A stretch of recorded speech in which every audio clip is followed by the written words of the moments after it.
हम्म. दादा, तुळजापूरच्या या सगळ्या कालच्या राड्याकडं गोंधळाकडं आपण कसं पाहताय? पोलिसांवर तुमचा काय आक्षेप आहे? आपण बघितलं असेल तुळजापूरमध्ये जो काही प्रकार त्या ठिकाणी झाला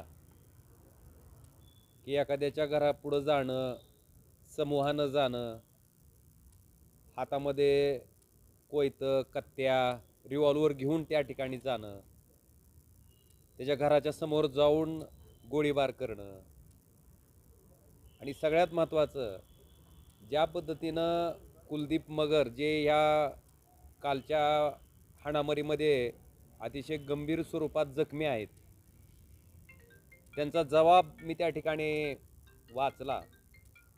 त्याच्यामध्ये स्पष्टपणे सांगितलं आहे की तू निवडणुकीमध्ये पिटू गंगण्याच्या विरोधात काम केलं आहे, तर तुला उचलून नेऊन त्यांच्यासमोरच तुला मारू. मला वाटतंय अशा पद्धतीची धमकी जर ह्या गुंडवृत्तीची लोक एखाद्याच्या घरात जाऊन देत असतील तर नेमकं काय त्यांना दर्शवायचं आहे? का ज्या पद्धतीनं बीड जिल्ह्यामध्ये त्या ठिकाणी मसाजोगचे सरपंच संतोष देशमुख यांची त्या ठिकाणी हत्या केली, त्याच पद्धतीनं इथं तुळजापूरमध्ये करायचं होतं का? ह्याच्या बाबतीत त्यांना माझं म्हणणं आहे की ज्या पद्धतीनं आपण या गुन्हेगारी वृत्तीच्या लोकांना पाठीशी घालताय, संरक्षण करताय, त्यांचं हे योग्य आहे का? आणि तुळजापूर शहरातील नागरिकांना तरी हे मान्य आहे का? हा माझा साधा सवाल आहे. आज विरोधी पक्षाच्या उमेदवाराच्या घराच्या समोर हा प्रकार झाला आहे. उद्या प्रत्येकाच्या घरासमोर जर ह्याच्यावर पोलिसांनी कठोर पद्धतीची कारवाई जर नाही अवलंबली तर हा प्रसंग उद्या तुळजापूरमधल्या प्रत्येक सामान्य माणसाच्या वाट्याला येणार आहे.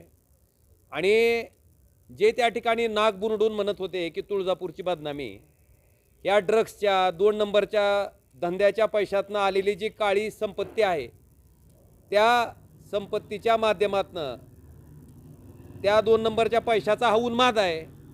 त्यामुळं ही आका संस्कृती परत आपल्या जिल्ह्यात पण आणायची आहे का? अशा वृत्तीची लोक आपल्याला जोपासायचे आहेत का? हा साधा प्रश्न मला आता जनसामान्य लोकांना आहे.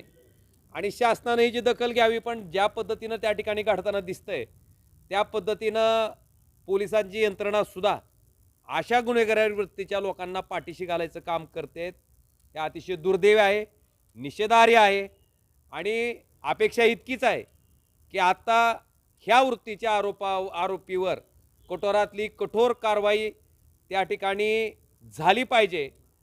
आणि इतकंच नाही तर ड्रग्सच्या व्यवसायामध्ये जी लोक सम्मिलित होती त्याच लोकांकडं नेमके हे गावठी रिव्हॉल्वर, पिस्टल आले कुठून? हा गोळीबार झाला कशा माध्यमातनं? ही शस्त्र त्यांना कोणी दिली? हे कुठून आणलं गेलं? या सगळ्या प्रकरणाची चौकशी त्या ठिकाणी झाली पाहिजे. आणि ह्याच्यातले जे कोणी दोषी असतील त्यांच्यावर कठोर पद्धतीची कारवाई पोलिसांनी करावी, ही अपेक्षा ह्या धाराशिव लोकसभा मतदारसंघाचा लोकप्रतिनिधी या नात्यानं माझी पोलीस प्रशासनाकडनं आहे.